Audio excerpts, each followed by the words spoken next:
schools are no longer operational, disrupting the education of approximately 13 million children. This has put the future of an entire generation at risk. Sudan's humanitarian crisis demands sustained collective action. I encourage the Church to join in the continued mobilization of greater international attention to the plight of the Sudanese people, especially children. At this juncture, we pay special tribute to the late His Holiness Pope Francis for his personal commitment to advancing peace and reconciliation in South Sudan. The Catholic Church remains a trusted actor in peace building across Africa, including its notable peace efforts in the Democratic Republic of Congo. In doing so, the Church perpetuates the message of our Lord Jesus Christ in John chapter 14, verse 27, often proclaimed in the Catholic liturgy, "Peace I leave with you, and my peace I give you." This is a peace that goes beyond mere absence of conflict to a deeper reconciliation, unity, and hope. Moreover, the Catholic Church has made immense contribution to our country's socio-economic development, including schools, hospitals, tertiary colleges, and institutions of higher learning. Evidently, the relationship between peace, good governance, and development is mutually reinforcing. Lasting peace is the bedrock for development and good governance. In turn, good governance sustains peace and advances equitable development, while equitable development strengthens both peace and good governance.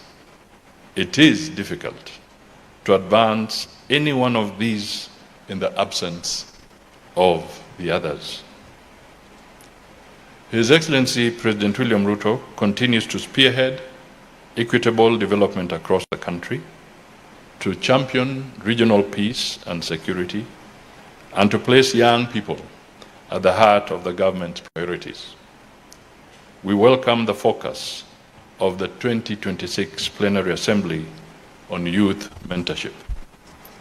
It reflects our convergence of purpose to empower young people across the region to secure shared intergenerational prosperity. The Kenya government continues to empower youth through investment in education, skills development, entrepreneurship, and job creation. A key initiative is the 20 billion National Youth Opportunities Towards Advancement, commonly known as NYOTA project, implemented in partnership with the World Bank. The project will empower over 800,000 young people through business grants, digital training, apprenticeships, and organized savings under the National Social Security Fund. I will leave my speech here, and I have attached a very short statistical annex outlining the government's investments in youth and education. To the young delegates gathered here today, you are the voice, energy, and future of our continent. Your participation in this assembly is a commitment to making a positive contribution to society. Let your ideas inspire innovation and your actions promote peace. Likewise, I urge you to remain morally responsible While Kenya has recorded an overall decline in HIV infections, young people aged 15 to 34 still account for more than half of all new infections.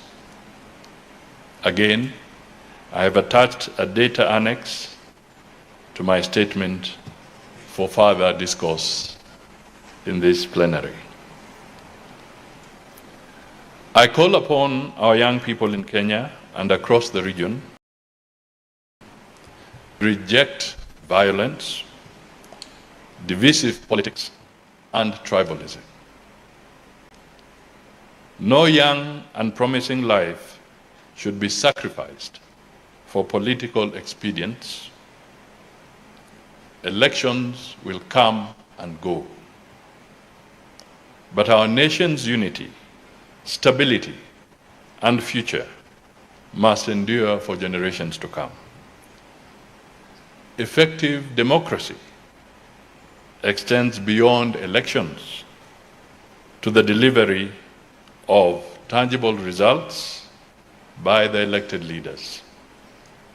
As a recent survey by the Now Generation Network reveals, a majority of young people in Africa assess democracy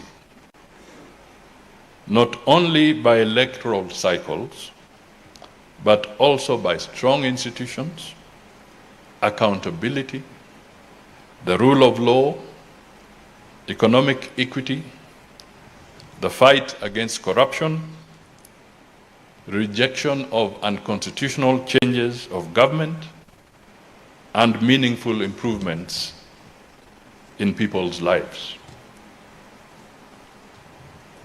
I encourage the youth to embrace digital technology and be our champions in AI innovation. Equally, I urge you to exercise personal responsibility online, ensuring that the social media activities safeguards rather than jeopardizes opportunities such as scholarships, visas, and employment. And I speak now wearing the official hat of Foreign Minister. We are seeing increasingly young people being denied an opportunity to further their ambitions and their desires because somewhere along the line, their social media platforms have undesirable content. Please be careful. You could lose your scholarship. You could lose your opportunity elsewhere. Even in sports recently, a young referee from the continent of Africa was denied his role in the FIFA World Cup because there was undesirable content on his social platform. So it is real. Accordingly, we appreciate the timely message of Pope Leo XIV on safeguarding humanity, promoting truth, the dignity of work, social justice, and peace in the time of artificial intelligence.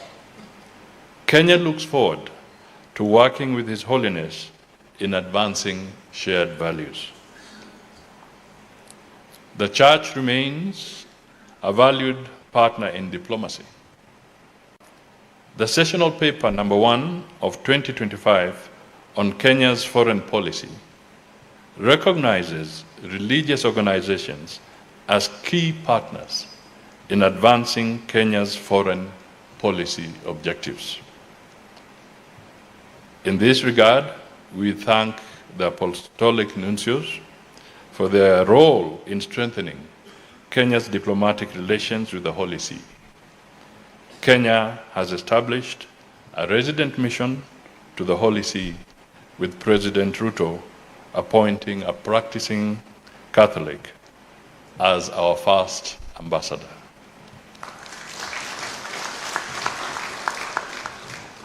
Notably, since the attaining of independence in 1963, Kenya has been honored by the pastoral visits of Pope John Paul II in 1980, 1985, and 1995, and Pope Francis in 2015.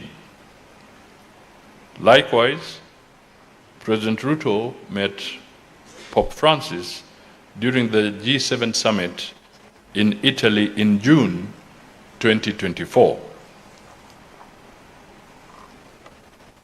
In April 2025, he traveled directly from his state visit to China to attend the late Pontiff's Requiem Mass in Vatican City. Kenya's partnership with the Catholic Church remains strong, from the highest levels of leadership to parishes across the country.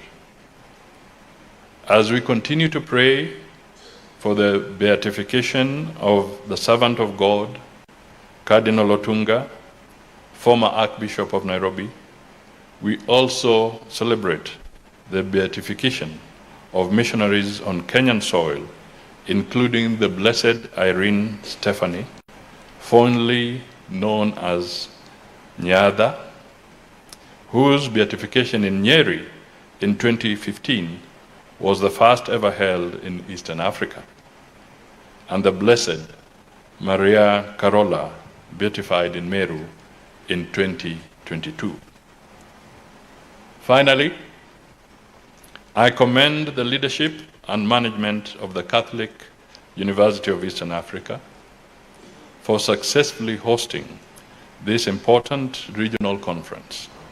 Your capacity to host high-level gatherings is contributing to Kenya's conferencing diplomacy, positioning the country as a preferred destination for meetings, incentives, conferences, and exhibitions, commonly known as MICE.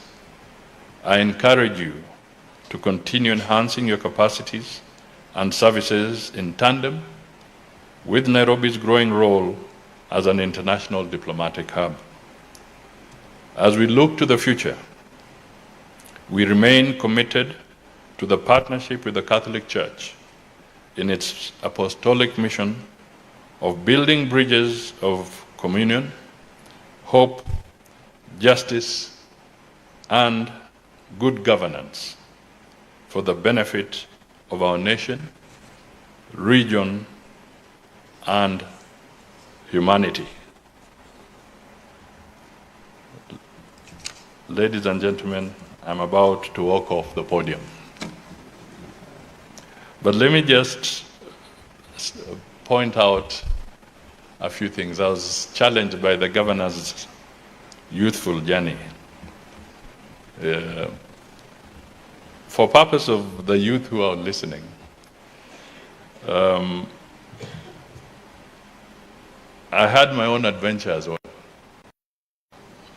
I became minister in the government of Kenya at the age of 28, and a member of parliament at that age. I then became a minister for finance at the age of 33.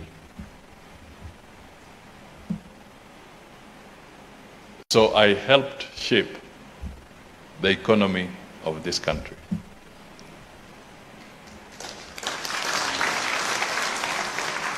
And I served for 5 years in that portfolio.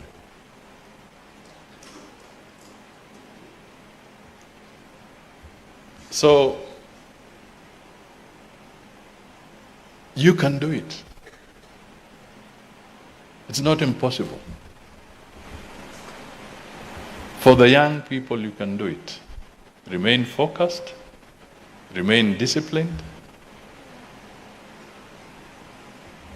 consult widely, be very careful, because I met a diplomat who said there's one word or one phrase young people never like hearing.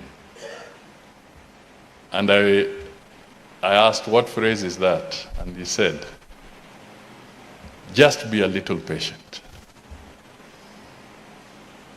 That simple phrase to the young people, just be a little patient.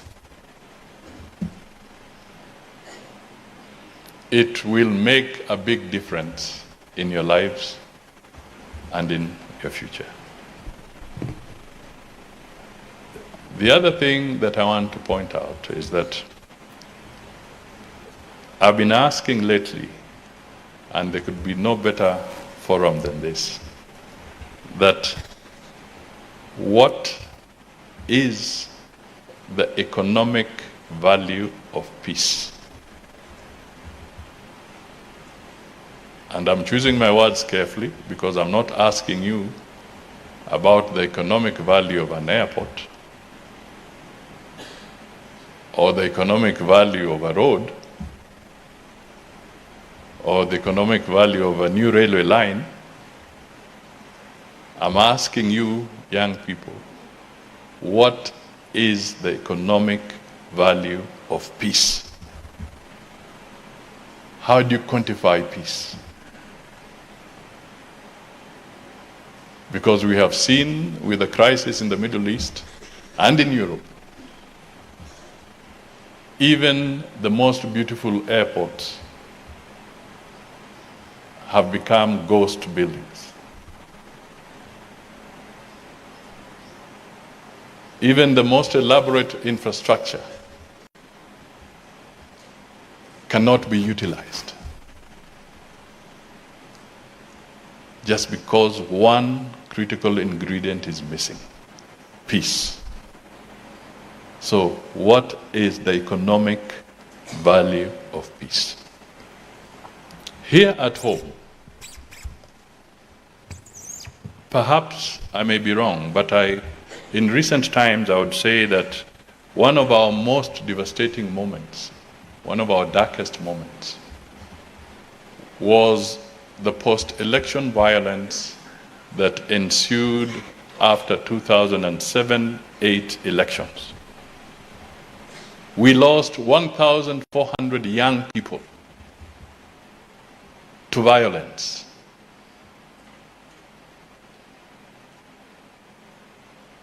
Violence from Gunism, violence from bullets, both ways.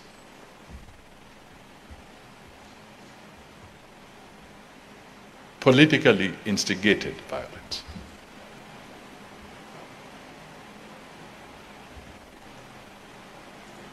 I had the opportunity with others, both in opposition and in government, including President William Ruto.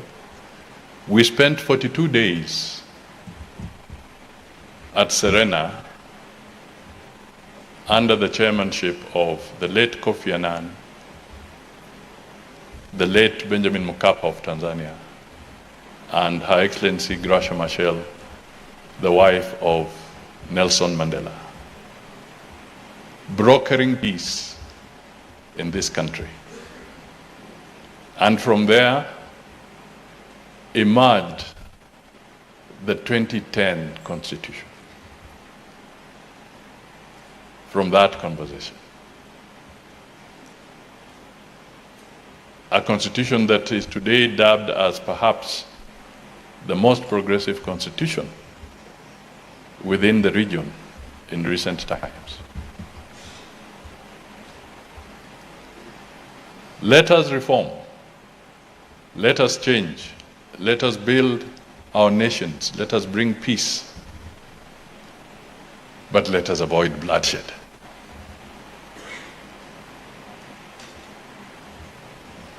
The church that I address today, you have a big footprint in the region. Open the back channels.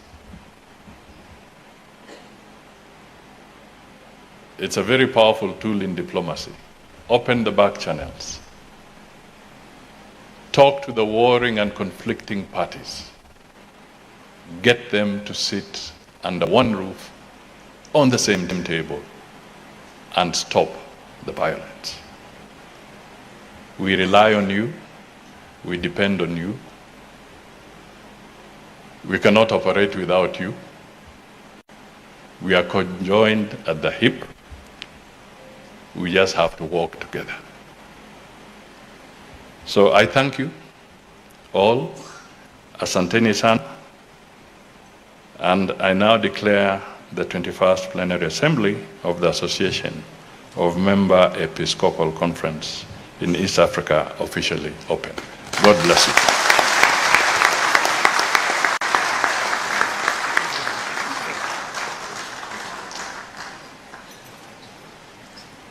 Kindly let us applaud our chief guest once more. Kakamega, Vihiga, Bungoma, Trans Nzoia, Busia, Luya TV, Imoni Eyomoluya.